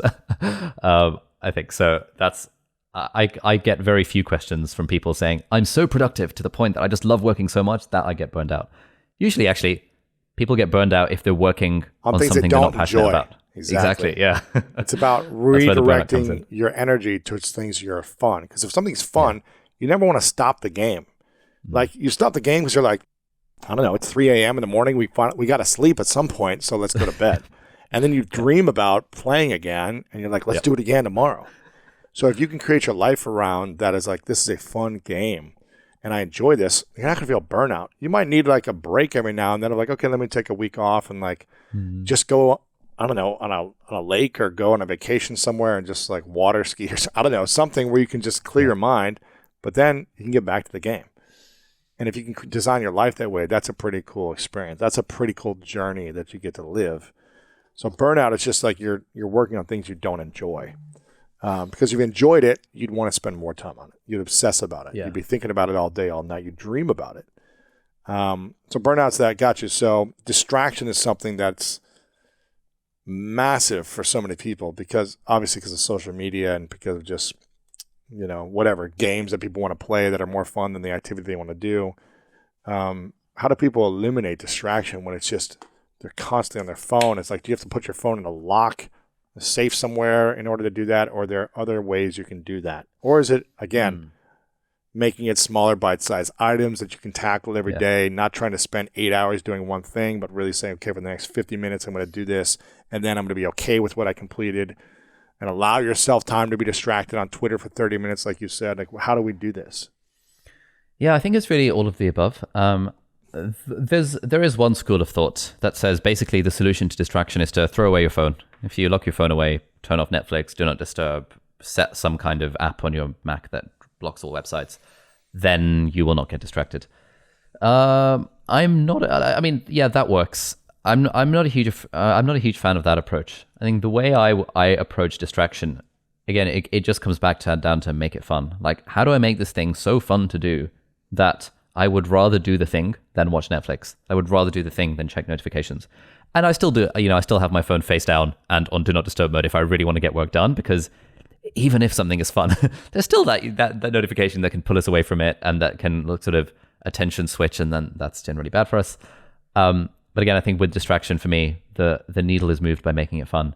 And the way that I'm kind of describing this in the book is a 5-part framework that spells GAMES, games. So it's like fun and games. Gamification, autonomy, mastery, environment, and social. So gamification we've talked about, turn it into a point system. The 2 elements of gamification are challenge and progress. So, I used to be addicted to World of Warcraft, where you're just like grinding, grinding, but it's challenging, and I see the progress. I see the XP bar filling up. I see myself leveling up. That's really addictive. The more we can fake those things and hack those things into the stuff that we're doing, the more fun it's going to be, the less distracted we're going to be, crucially. And people often talk about, occasionally you'll hear parents complaining that, their kids are super distractible, or this is my kid is so ADHD, like not in the clinical setting, but just generally that they're just so distractible. I can never get them to sit still and do stuff. And then those same kids are waking up at 3:00 in the morning to log on to Minecraft to like play with their friends. Like, these kids are not suffering from distraction problems. They're suffering from a problem with work that's really freaking boring to the point they're getting distracted from it. And so learning from video game designers, who I think are the world experts on human psychology, what are the things that go into video games that make stuff more fun? And how, like, if we have to, how can we put that more into the stuff that we're doing? So that's the G. A for autonomy. Like, autonomy is one of the core drivers of human motivation. Daniel Pink writes about this in the book Drive, which is very good. Basically, when we feel we have ownership of something, when we feel we're in control, that makes everything more fun. And the sort of the practical hack that I use for this, I got from Seth Godin, which is just a subtle mindset shift. And I remember there was a moment when, it was about this time last year actually. I was working as a doctor. It was full blown pandemic, all that jazz. I'd gotten to the end of a 13-hour long shift, and the nurse said to me, "Hey, Ali, this patient needs an IV. Can you put a cannula so we can give them fluids overnight?" And I was like, "Oh no!" My heart sank. I was like, "Shit!" I was just about to go home, and now this patient needs fluids. And if the nurse wasn't able to put the IV, it must be really hard. So it's going to take me half an hour to do it. And while I was kind of getting the supplies, thinking, woe is me for having to do this, I heard someone in the next bay, one of the patients, talking to one of their relatives about how much of a privilege it was to be in the hospital and how much they loved the NHS, the National Health Service. And I realized at that moment that I wasn't being a good ambassador, at least like internally. I think I would have put on an act externally, but internally I was feeling resentment. And I remember the blog post that I came across from Seth Godin, which is that if we're finding ourselves not enjoying stuff, we just need to change our mindset from I have to I get to. And immediately I was like, okay, I get to put in this IV. I get to make a difference in this person's life. I get to have the privilege of, helping them in their hour of need, giving them fluids overnight so their baby's going to be fine. They're going to be over fine. I was working on obstetrics at the time. And it just immediately made the thing more fun. And I think that spoke to this core driver of autonomy, that when I felt it was the nurse telling me I had to do this and it's part of my job and I have to, it's not fun. But when it's like, oh, I get to do this, I have gratitude, it's an immense privilege, it just becomes more fun automatically. A friend of mine, I think that's a great example and something I learned about 8 years ago. A friend and coach of mine, Chris Lee, who's been on my show many times, he teaches the process from gaining perspective of when we say, I have to do something, how does it make us feel? We might feel resentment, we might be dragging our feet when we come from the language and mindset of I have to, as opposed to when you said I get to, it's more of like I get to do this because people would love to have my job. I get to do this because it gives me, I get to help someone else. I get to do this because it brings me a paycheck that provides for my lifestyle. I get to do this because it offers so much more. He takes it a third step farther. He says where he has you go from I have to, I get to, and then I'm blessed to. I'm blessed to do this. Nice. I'm blessed to do this because, my life has meaning and purpose, and this is an important task right now that could save someone's life. I'm blessed to do this because I've been trained as a doctor for 8+ years, and people rely on me, and this is a beautiful gift that I get to give into the world. I'm blessed to do this because I have, security here, and I can go home and feel good at night about my role, my task here in society. I'm blessed to. And when we come from I'm blessed to because, and we find the meaning behind the because, then it shifts our mindset, it shifts our energy around our day-to-day tasks. Even if we're maybe like, do I want to be here? Yes, I'm blessed to be here because that perspective of gratitude that you said is huge. And there are so many people in the world that have everything that don't feel blessed to have it. And that negative mindset makes them feel resentful and angry when everyone else could be like, but you have so much. Why don't you just shift your perspective and have gratitude for it? And then there are others who have very little, who have nothing, but they're blessed to have health. They're blessed to have peace. They're blessed to have their family and one meal a day. And they come from an attitude of gratitude, of blessed to, because they find the meaning behind it. And they live a very rich life. And I think that's something we can all practice. And when we practice this, we have a much more peace in our hearts. So I love that you shared that. And I think Seth was right about that as well. So was this A? G, A yeah, so gamification, autonomy. M stands for mastery. Again, mastery is another one of the core drivers of human motivation. When we do something that we feel we're good at, and when we feel we're getting better at the thing, that, like, whatever the thing is, it just makes it more fun. Even if it's washing dishes. If you feel like you're the world expert on washing dishes and you understand more about it than anyone else, you understand how the surfactant works or right. or how to do it faster or whatever. Yeah. It just makes it more fun. And so again, like just thinking about what are the ways in which, again, it like a lot of it just comes down to mindset. Even if there's this really good story that I came across. I think it was in some study about a truck driver who was doing like deliveries for FedEx or something. And the way he would approach it, the way he would make it fun is that he just made it his mission that the boxes were going to fit like a Tetris grid. Like it was going to be so in line that it was just he was going to be the master at that. And they talked about how he found his job so much more fun than the other FedEx drivers because, he essentially talked himself into becoming a master of this one very niche specific craft. But that tapped into our human desire, the motivational drive for mastery. So that's a big one. And then E and S are environment and social. So environment is basically how do we make our environment a bit nicer so that it's a bit more pleasant to do the thing. Like you mentioned earlier, washing the dishes with music in the background is more fun than washing the dishes in pure silence. Adding music.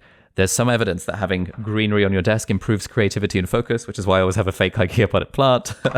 Having a nice desk is just more fun working at a slightly nicer desk or at a coffee shop that we like the vibe of or at a library that we enjoy than it is not doing that. So those are just very, very simple tweaks we can make to our environment and just recognizing that the environment we're in has such a big impact on how much we enjoy the job. And finally, there's S for social. So whatever we can do to incorporate people into the things that we're doing. So true. Working with friends, co-working sessions, even like Zoom. Like these days I'm struggling with writing the book, but I joined this writer's hour, which is like 200 people on a Zoom call, just writing. It just makes it more fun. And again, it just takes advantage of the fact that we have this desire for social connection and we can use that to make whatever we're doing more fun. And all of this game stuff, GAMES, gamification, autonomy, mastery, environment, and social, if we can tick those boxes and if we can pull these levers, we'll make something. I'm not saying that everything can just be pure fun all the time. But I'm saying everything can be more fun than we're currently making it. And these are the 5 kind of evidence-based ways of sprinkling a bit more joy into whatever we're doing so that we're less likely to get distracted. And you can do that alongside turning off your phone and putting on airplane mode and all that fun stuff. I think that's smart, yeah. I think you've simplified it for us, which is smart. And what are some time management skills that you wish you would have learned earlier or knew earlier in your life? All right. I think there are 2 that are game-changing. Number 1 is the daily highlight. Basically, every day, what is the one thing I actually want to get done today? In the morning, doing this, yeah, or is this the night before? So I do it in the morning. If I were really pro, I'd do it the night before, but I'm kind of lazy, so I just do it in the morning. I also only do it about 50% of the time, but every time I do it, I'm always glad I did it, and I am striving to do it every day. So what does that look like? What does that look like for you when you do it? I'm actually like about to release a line of merch, like a productivity planner. Nice. But basically, it's a to-do list that says my most important task. The one thing I'd like to do today is in the morning. And so for me, depending if I'm trying out a new app, I'll just I'll put a little star emoji by it. If I'm using pen and paper, I'll just write it at the top and circle it. One thing you want to accomplish today, and if you accomplish that one thing and that's all you do, then it's a successful day. Exactly. Yeah. What is the one thing where if this was the only thing I did today, it would be a win? And what's an example of the last couple things you wrote down? Is it like write one page in my book? Is it create a new YouTube video today? What are those things kind of typically? Yeah, so for me today, it's doing this podcast with you, this interview with you. If this was the only thing I got done today, it would be a successful day because I get to meet you and it's fun and all that jazz. Yesterday was completing the chapter outlines for my book proposal, which is due today, which I didn't manage to do, but I made more progress on them than I would have done had I not had that as my daily highlight. So it's just things like that. It's really asking what is the single thing that will actually make a difference in my life today. And sometimes that can actually be, you know what, the thing I want to do today is call my grandma or spend more time with a friend. I think I'm just asking that question because I don't really like to-do lists. I think of my to-do list as a my to-do list instead. I don't like feeling a slave to my to-do list. Yes. So I just think I will be a slave to that one thing, just that one daily highlight. So that's technique number 1, and technique number 2, which is related. Before you get into that, I feel like you could switch your language there, as opposed to saying, "I'm going to be a slave to this one thing today." Yeah, I'm going to be of service to this one thing. That's and nice. I think if you said, "I'm going to be of service to whatever that thing is," there's a deeper meaning and a deeper vision behind that. And when you come from a service based, It doesn't feel like I'm slaving to do this work Yeah, and you're right. grudging along and I'm exhausting myself. I'm being of service for a greater mission in my life. I'm here to serve someone else. I'm here to serve myself in a greater way for a higher purpose, for a higher cause, a higher vision for my business, my family, my life, my health. And I think when you change the language, again, from I have to I get to I'm blessed to this is the thing I'm going to be a slave of, even though you were kind of tongue-in-cheek about it, obviously, but just the language we use, Yeah, you're right. really dictates the way we feel about things and how we communicate about things, makes us reflect on how we feel. So change it to this is the one thing I'm going to be of service to today. And if I do that, it was a great day. Something to consider. Oh, I love that. That's really, really good. Yeah, I mean, I do use the phrase tongue in cheek, but I think even though it's tongue in cheek, I still still say it. I still say it like, oh, I'm a slave to my calendar. Oh, I've got all these Zoom calls back to back. Like, yeah, every there's a psychological change the terminology around that. Yeah, there's psychological things around any word you say after I am. I am not enough. I am not good looking. I am not feeling good. I am sick. I am this. Like the words you use after I am really start to resonate with your body and start to resonate with your mind. And so when you start to say, I am whatever, joyful, I am passionate, I'm excited about this. I'm excited to learn something. I'm of service to this thing. It starts to shift attitude and energy for the rest of the day. Something to think about. I suppose that's why affirmations work. I've never really tried them properly, but I've spoken to so many people who just love the daily affirmation thing. Is that something that you do at all? I used to do that when I didn't feel good about myself. Now I feel good about myself pretty consistently. It's hard to kind of get me off track. I think because I've just been practicing it so much for so long now. Even when I'm not feeling good about myself, I know how to get back to like a baseline where I can manage things well enough and feel okay. But or I'm in the process of like, okay, if I'm not feeling good, how can I find who's the coach who can support me navigate this process? How can I, what exercise or what type of journaling prompt do I need to do to self-reflect so I can learn from this and improve and move through it as opposed to stay stuck in this negative feeling. I still feel these, challenges in my life, but I understand the value of coaching, of community support, of accountability, of self-reflection, of letting go of my ego, of feeling like I have all the answers, and having a beginner's mind around these things. So that's what's worked for me. Awesome. Yeah, that makes a lot of sense. So that was one thing. I think I interrupted you on the second thing you were to say around time management skills. Oh yeah, the second one. So these are the only two productivity hacks I actually use. So daily highlight and time blocking. Just once I decide what that thing is, I stick it in my calendar, and then generally when the time comes around, I'm like, oh, I'm just gonna do it because it's in the calendar. And if I can attach accountability to it, like do it with a friend or do it on a Zoom call with someone, or even if I really have to putting money on the line and telling my brother, look, if I don't do this thing that I'm really struggling with, I'm going to pay you 50 pounds. At that point, if I really have to, I'll start using tricks like that. But generally, if it's important to me, if it's on the calendar, it'll get done. This is the thing when, I'm led by my vision and my actions are based on my calendar. If it's not in the calendar, it's always going to be pushed to the next day, the next week.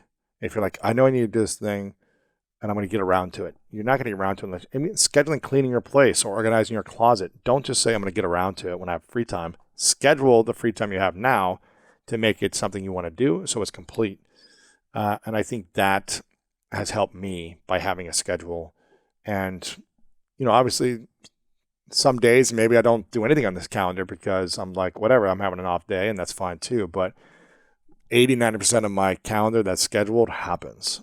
And it's amazing what you can create in a month, 6 months, a year, years by being led by a vision, a purpose, and then intentional actions in your calendar to support that vision. Yeah, completely agree. I feel like I'm currently not as vision and purpose led as I would like to be. I'm sort of slowly dabbling with this stuff and realizing every time I do like a guided meditation about vision, like it's actually really helpful. Do you have any exercises or prompts that you find helpful to think about vision and purpose and that kind of stuff? Yeah, I have an exercise called the Perfect Day exercise. People, they download it for free on my site, lewishowes.com. I'll send you it if you want it. But it's essentially kind of like a self-guided visualization process where on one piece of paper or multiple pages, you can just use one piece of paper, you can put some, soft music on or you can just sit in silence and really eliminate distractions, and you imagine and you visualize your perfect day, what that would look like. From specific details, from the moment you wake up, where are you? What does the sheets feel like? What does the pillow feel like? Is there someone next to you? Who is that person? Are they smiling at you? Are they hugging you and kissing you? Are you full of emotion, of gratitude because of this relationship you have? Are there children in your life? What is the imagery of the perfect ideal day look like? Knowing that every day is going to be different, but if you could have the perfect day, what would that generally look like? What are you doing in the morning? What location in the world are you? What is your view like when you open up the windows and the curtains? What do you see? Where are you making a cup of coffee? Are you making tea? Are you having a conversation with someone? Are you spending alone time and working out or doing something you enjoy? Are you writing? What does the rest of your afternoon look like? What does your evening look like? How do you fall asleep? And write it in detail. And then when you're done writing this imagery of what you would like to create, you create on the other side of the page or of whatever, another blank page, you write down the schedule and you write down your calendar. You say, okay, what time do I wake up then in this ideal perfect day? Do I wake up at 6 a.m., 8 a.m., 9 a.m.? When do I wake up? And then every 10 to 30 minutes, you're scheduling in your perfect day. And kind of like, how would this look in the calendar? With the time that I have, how would this fit in? And now you have, okay, I've got a visioning process. I've got an integration and practical process. Now, how do I go live this? And how do I try to relive this as often as possible? And obviously it's going to evolve and change and grow and all these things over time. But coming from that place of like, what is the ideal day? What's the perfect day? Yeah. And try to live that. So that's a process that I have.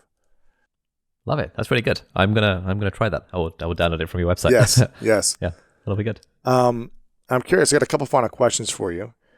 How do you go about setting and achieving your own personal goals? If you've got an idea, how do you set it as a goal? And then do you give yourself a timeline? Do you start creating time in your calendar and you're scheduling it for a certain timeline? Does it need to be done by a certain time? What is the process for you for setting and achieving goals?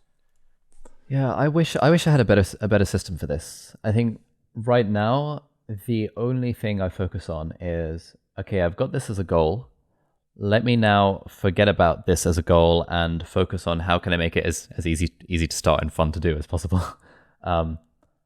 Often for the goals that, I've got a general goal that I want to be more fit, want to be more healthy, sort of maybe want to go for 6-pack abs, but that's a very much maybe because it's very extrinsic, et cetera, et cetera. But I find a question I ask myself is, so I have this template on my annual review thing when I actually set goals once a year. I should do it more often, which is like, what is the thing I want to accomplish, and by what date, crucially, and then how surprised would I be on a scale of 0 to 10 if I didn't do the thing, and then I ask, what are the top 3 reasons why I might not do the thing, and then I ask, what are 3 ways in which I can mitigate those top 3 reasons, and then I say who or what can help me. And usually when I ask myself that question, I realize, I should get a coach for this thing. So ever since I got a personal trainer about 8 months ago, I've never been in better shape, and it's still a work in progress. But I'd been trying to hit the gym for about 8 years before then and never made any progress. But as soon as I decided, you know what, let's get a coach, let's get some accountability. That's been really useful. And so this year I had it as one of my goals to learn to become a concept artist. So to be able to illustrate scenes from fantasy fiction books. Absolutely love Brandon Sanderson, incredible author. And so I got an art teacher. I posted on Instagram being like, hey, anyone know this stuff? And I had art lessons 3 times a week for a few months. And then eventually, after I'd gotten to a certain standard at it, I realized that actually right now it's no longer a priority and the goal changed. And I didn't feel bad about it. I was like, cool, let's cancel that goal. Thanks to the art teacher. And now he's actually part of my team doing illustrations for some of our videos, which is cool. Another kind of sort of semi-tongue-in-cheek joke that I have is a goal to get married at some point in the next few years. And so I was really thinking, like, how do I approach this a bit more systematically? Like, what does that actually look like? And I decided once the pandemic situation sorts itself out, going on 2 dates a week would be like my goal. And then, what are the reasons I might not do it? Oh, well, because I would feel like I'm too busy. How can I mitigate against the risk of that? Well, I can block time in my calendar, which is only going to be for date night, maybe a Saturday morning and a Thursday evening. That's what I decided. I can put money on the line with my brother and say, look, I have to go on these dates. I can optimize my dating profile. I can send it to female friends for confirmation. There's all these things that I could do to work towards that goal.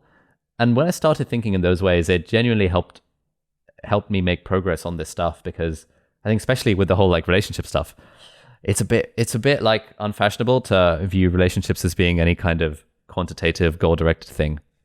But I thought, you know what, screw it. Let's apply the principles of goal setting and motivation and stuff to this thing. And, I've not been on 2 dates a week since then, but I've been more intentional about my dating life than I've ever been in the past, purely because I set it as a goal and asked myself these questions. That's how I approach it. It's very vague and ad hoc, but it sort of works. I think it's great strategies. Yeah, I think it's beautiful. This has been a great conversation. I've got a couple final questions for you, Ali. And I want people to, before I ask them, I want people to follow you and subscribe to you over on YouTube and Instagram. And you've got a book coming out later in the year, right? And where can we... Oh, 2 years from now. 2 years from now. Okay. Where 2023, yeah. Where can we go? What's the best website for you to say subscribed and to learn more about all the things you're up to and connect with you? Yeah, thanks very much. So my website, aliabdaal.com, there's a newsletter there. I send out an email every Sunday that just has a few thoughts and some links to interesting articles I've read. So that'll be where all of my stuff will get circulated. But otherwise, yeah, just check out the YouTube channel. If they want to check out your courses, they can go to Skillshare and check those out and all that good stuff. I love it, man. This is a question I ask everyone towards the end of the interview called the 3 truths. And imagine it's a hypothetical scenario. It's your last day on this earth, and you've accomplished every goal and dream that you've ever wanted.